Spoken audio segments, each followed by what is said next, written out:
Surprised to see so many people here. No, this is for, I think, yeah. Back when I saw this demo at E3, I declared that this is one of the few games that remind me how magical games can be. And so it's a great pleasure and great honor to actually be moderating this. We, of course, heard about BioShock Infinite, which is just from the little we've seen already, and I think anyone in the crowd can agree, it's quite phenomenal and quite impressive. And we have the creator and the head of Irrational Games, Ken Levine, right here.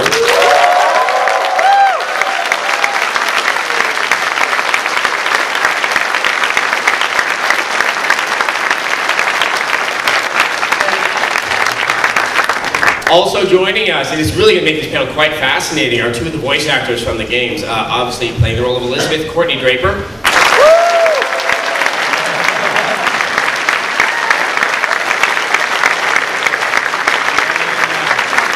The voice of the man that we all will be playing, Booker DeWitt, is Troy Baker.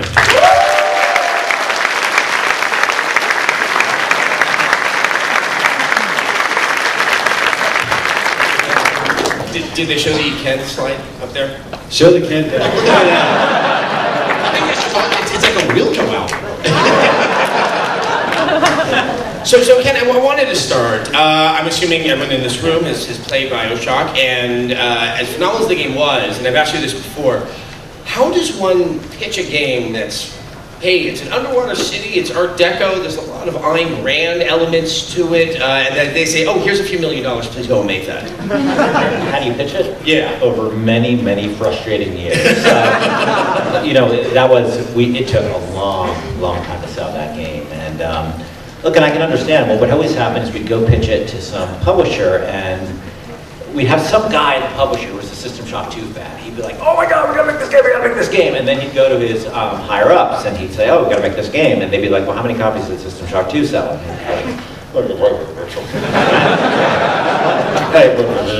And then they find out the number, which was almost fucking nothing. And then that was the end of that. And it took it finally till I met Susan Lewis at 2K, who was a believer and got the company behind it, sold it to her higher ups. And made it happen. And you know, they ended up buying the company and really investing in the game and making it to be, you know, what we hoped it could be. And it took a long time. You are very singular, I would say. And if you look at the games, no, he's married. Singular.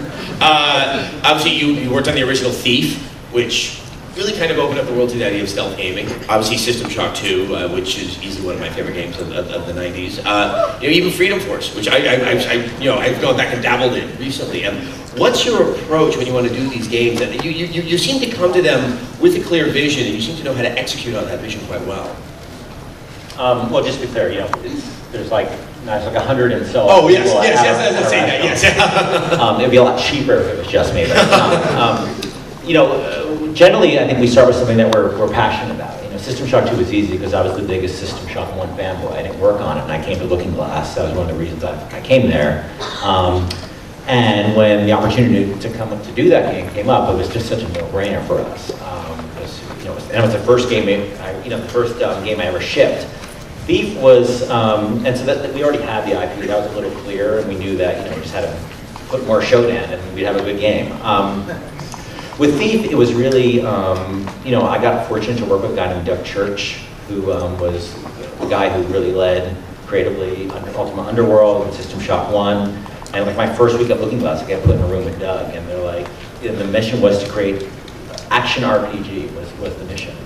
And we kicked around a million ideas, and eventually, you know, and they kept changing. The thing that kept coming, Doug and I kept coming back to, was having an AI that would see you and not immediately attack you, but go, hey, is somebody there? And that, for all the different versions of the game design, for a while it was a game called Dark Camelot, for a while it was a game called Better Red Than Undead, for a while it was a game called Dark Elves Must Die. It was all these weird games, and then finally Paul Neurath said, why don't you make a game about a thief? And we took all these ideas we had and we put it into this thief idea, and that's what it became. I mean, has the idea of approaching a game and designing a game and making a game, how much has that changed over your career? I mean, obviously from Thief to the original BioShock. Well, it's a much bigger team now. You know, it used to be, I think on System Shock 2, we were like 11 guys in a single room for like 13 or 14 months. And that was, you know, everybody knew what everybody was doing because we were sitting right across from each other. Now when you have like, you know, 100 and some odd people, communication becomes a huge problem. Just how does everybody know what everybody else is doing? And that, it sounds stupid, but you really just don't know what other people are doing. And quite often you have situations where somebody's doing something over here and somebody's doing something over here, and they're totally different. It's a lot easier when it's an area that I'm sort of very much at the center of, like the story stuff, and you know, I can just work with Troy and Courtney in a recording session, and we know pretty much everything that's going on, but across a huge project like that, it just gets overwhelming. So, BioShock Infinite, obviously it has the BioShock name, and I assume everyone here has seen at least the trailer, if not the demo? Yeah, we have the trailer. How about you give us an idea of like what you're trying to accomplish with this game? Because while it says BioShock, it is a very distinctly different game from the original. Well, I think, you know, after we finished the first game, we were kind of left with a real problem, which is like, well, what do we do next? And we kicked around a lot of ideas for around 6 months, and I don't think we ever felt that for us doing just a sequel and Rapture was the right thing to do, because, and we had the same problem after, to some degree, after SWAT 4. We were like, the venue wanted us to do another SWAT game, and we're like, well, we just did a SWAT game. As much as we liked that game, we didn't know what else to do with it. And there's some people may be familiar, we almost did a game called that we called Zombie SWAT, which if you go to our webpage, you can see like some videos of this like zombie meets SWAT kind of game that was sort of a prototype for a lot of stuff. Well, it wasn't a prototype, nobody saw it, so, but it was a game before there were a lot of zombie games. And we really struggled with repeating ourselves and not knowing exactly what to do. And then Stephen Alexander, our senior effects guy, the guy who made the water in BioShock amongst a million other things, said, well, what if we just were to do another BioShock game, but basically throw out all the rules?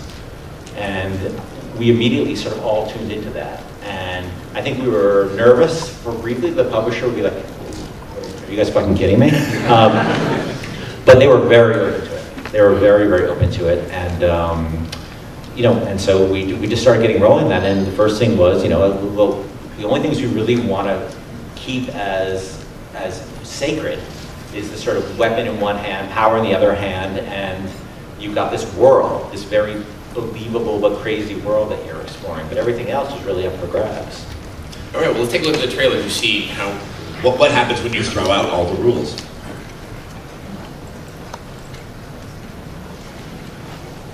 Peggy 18.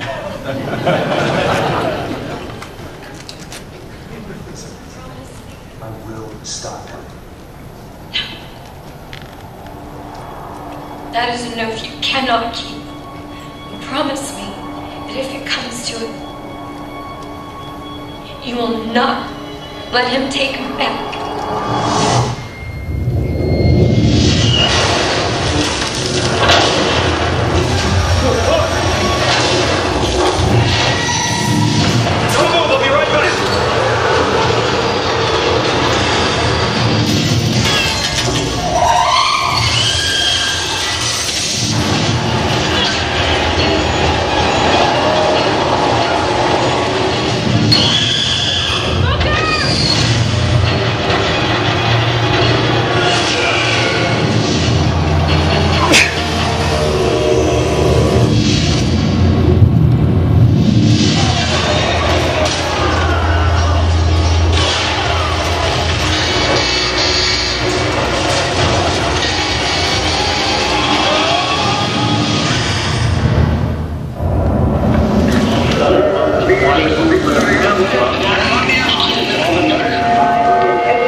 Even from this angle, it's so really, really cool. So obviously one of the things that showed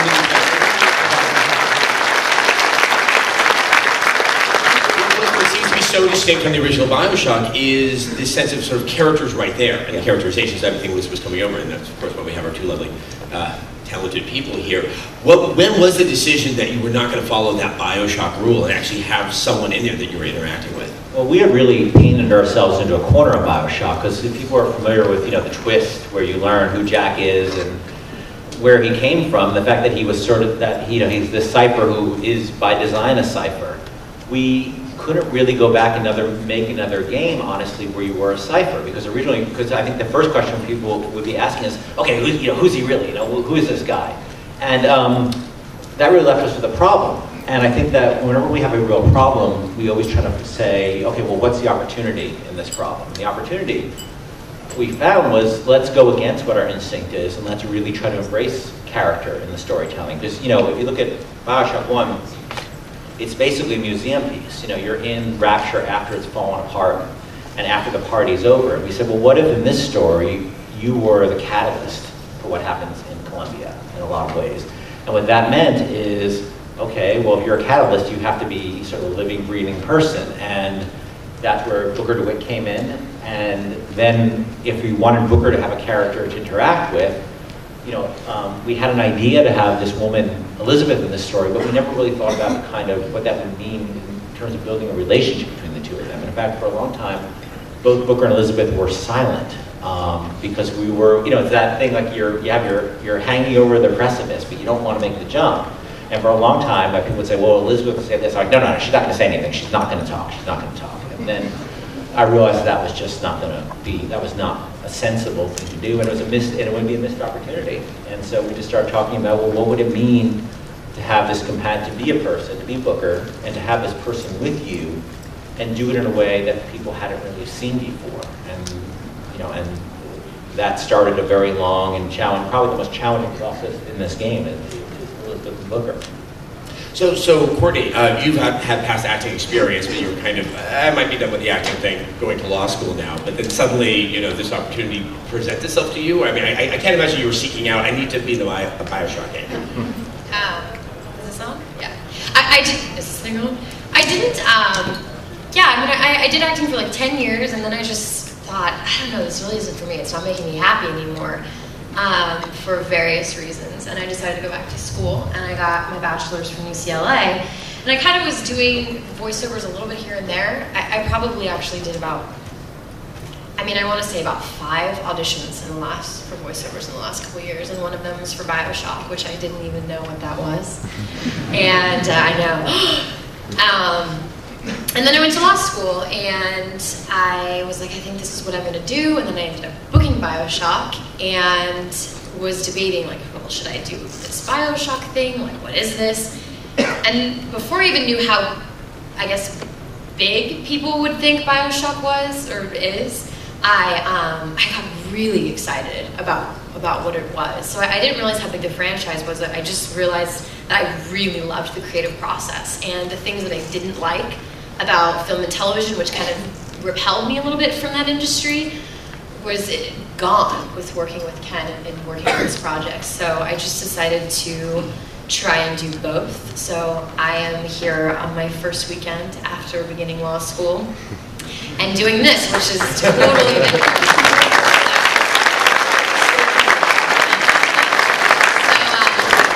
Yeah, if I don't get in BioShock 4, I'll sue everybody. Troy, you're more of a self-professed nerd. Yes. Were you aware of BioShock when this opportunity came past you?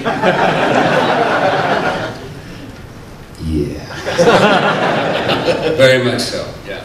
I mean, it's interesting. Courtney's playing Elizabeth, you know, a character that you see. Now, obviously, you're really voicing a character that is also who the player is going to be. I mean, does that put you in a funny position in terms of how you're going to be articulating it? Funny is a weird word, but yeah, and Ken and I have had several conversations about this. You know, when you take an FPS, it's also an RPG, and then, which the whole point is to be this immersive experience. But then when you give that first person character a voice, you can be, sometimes you can, and I've seen it happen before, to where you actually pull the player out of that experience, because I wouldn't say something like that, I wouldn't do that. So here you have a narrative and a huge story that you're trying to convey, and you also have a character that is incredibly stoic. He's the strong, silent type, and never says anything without thinking about it first. How do you convey that kind of emotion and intention without seeing the face? You know, and a lot of actors give you the eyes, you know, and you can't do that in this case. You've got 2 hands. And what was really cool was, you know, I told Ken, I was like, this is really ambitious. Are we going to be able to pull this off? And it was really cool because he's embraced this phrase and drilled it in my head of draining the swamp, of just pulling any of the ideas that you think you need to compensate